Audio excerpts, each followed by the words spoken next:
பிரியமானவர்களே, இயேசு கிறிஸ்துவின் நாமத்தில் உங்களுக்கு என் அன்பின் வாழ்த்துக்கள். இந்த நாகசாகி பட்டணம் எப்படி தெரியுது பாருங்க. பச்சை பசேன்னு செழிப்பு அழகா இருக்குதா? ஆனா நம்ம கேள்விப்படுகிறது என்ன? 2 பட்டணத்துல அணுகுண்டு போட்டு பெரிய அழிவை உண்டாக்கிச்சு. அணுகுண்டு போட்ட இடத்துல புல்லு பூண்டு கூட முளைக்கல. இன்னைக்கு வரைக்கும் ஜனங்கள் தொடர்ந்து பாதிக்கப்பட்டு இவ்வளவு கஷ்டத்துலதான் இருக்கிறாங்க. இந்த செய்திகளை தான் கேட்டுக்கிட்டே இருக்கிறோம் இல்ல? என்னைக்கும் நடந்தாரு. 80 வருஷத்துக்கு முன்னால அணுகுண்டு போடப்பட்ட போது அப்படிதான் இருந்தாரு. ஆனா இன்றைக்கு தேவன் அதை திரும்பவும் எழும்ப பண்ணி செழிப்பான ஒரு பகுதியாக மாற்றி பச்சை பசேர்னு ரொம்ப அழகா செழிப்பா இருக்கிறாரு. மக்களுடைய வாழ்க்கையை செழித்து இருக்கிறாரு. நம்ம கேள்விப்படுகிற சில காரியம் இருக்கு பாத்தீங்களா? என்னைக்கோ நடந்தது கேள்விப்பட்டு இப்பவும் அப்படிதான் இருக்கும்னு நினைத்து கொண்டே இருக்கிறோம்.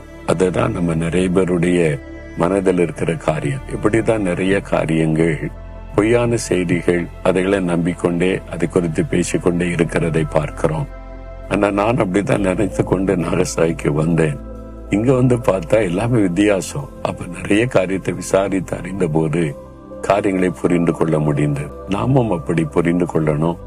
என்னைக்கோ நடந்ததை திரும்ப திரும்ப பேசி இப்பவும் அதான் நடந்து கொண்டிருக்கிறது என்பதாக நினைத்து விடக்கூடாது. இது நம்முடைய வாழ்க்கையில கற்றுக்கொள்ள வேண்டிய பாடம்.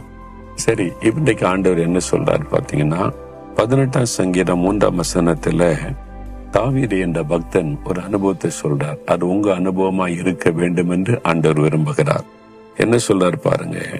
துதிக்கு பாத்திரராகிய கர்த்தரை நோக்கி கூப்பிடுவேன், அதனால் என் சத்துருக்களுக்கு நீங்களாக்கி ரட்சிக்கப்படுவேன். என் சத்துருக்கள் எனக்கு விரோதமா எழும்பினாங்க. எனக்கு விரோதமா எழும்பின சத்துருவின் கைகளுக்கு விலக்கி ரட்சிக்கப்படுவேன். அதற்கு நான் கர்த்தரை நோக்கி கூப்பிடுவேன். எப்படி? ஸ்தோத்திரத்தோட. அவர் துதிக்க பாத்திரர், துதியோடு கூட கூப்பிடுவேன் என்பதாய். இந்த சங்கீதத்தினுடைய முகவரையில நீங்கள் பார்க்கும் பொழுது சத்துருக்கள், தாவீதுக்கு விரோதமா எழும்பின சத்துருக்கள் சவுலின் கைக்கும் நீங்களாக்கி தேவன் அவரை பாதுகாத்த போது இந்த சங்கீதத்தை அவர் பாடினார். நம்ம வாழ்க்கையில கூட யோசித்து பாருங்க, எத்தனை சத்துருக்கள் எழும்பினாங்க உங்க வாழ்க்கையில. நீ கடந்து வந்த பாதையை பாருங்க. உங்க வாழ்க்கையில எத்தனை பொறாமை கொண்டவர்கள், பொல்லாத ஜனங்கள், உங்களை அழிக்க வேண்டும் என்று நினைத்தவங்க, நீங்க அழிஞ்சு போக மாட்டீங்களான்னு நினைத்தவங்க, எவ்வளவு சத்துருக்கள், வெளியே தெரியாம தொந்தரவு கொடுத்தவங்க, நிறைய பேரை சந்திச்சிருப்பீங்கல்ல. ஆனா ஆண்டவர் உங்களை பாதுகாத்து நடத்தி இருக்கிறார். அதற்காக நன்றியோடு ஆண்டவரை துதிக்கணும்.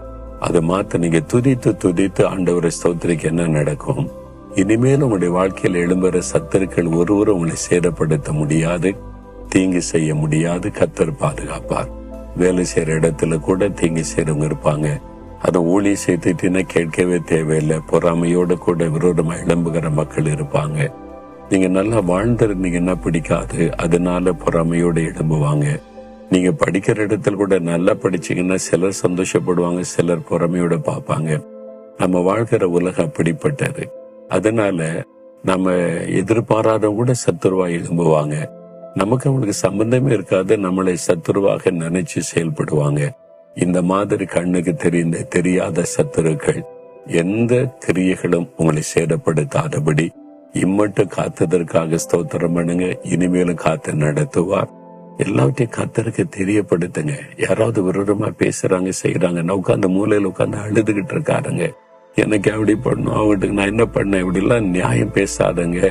பரிதாபத்துக்காக யார்கிட்டயாவது போய் கண்ணீர் வடிக்காதங்க. ஆண்டோடைய பாத்துல உட்கார்ந்துருங்க. அவரை நோக்கி கூப்பிடுங்க, அவர் பார்த்து கொள்ளுவார். சரியா? பாதிக்கப்பட்டிருக்கீங்கல்ல, அவரை நோக்கி கூப்பிடுங்க. ஆண்டவரே, துதிக்க பாத்திரராகிய தேவனே, என் சத்துருவின் கைகளுக்கு நீங்களாக்கி நெய்மட்டும் விடுவித்தவர் இனிமேல விடுவித்து காத்து நடத்த போகிறதற்காக ஸ்தோத்திரம், ஸ்தோத்திரம், ஸ்தோத்திரம். இயேசுவின் நாமத்தில் ஆமேன், ஆமேன்.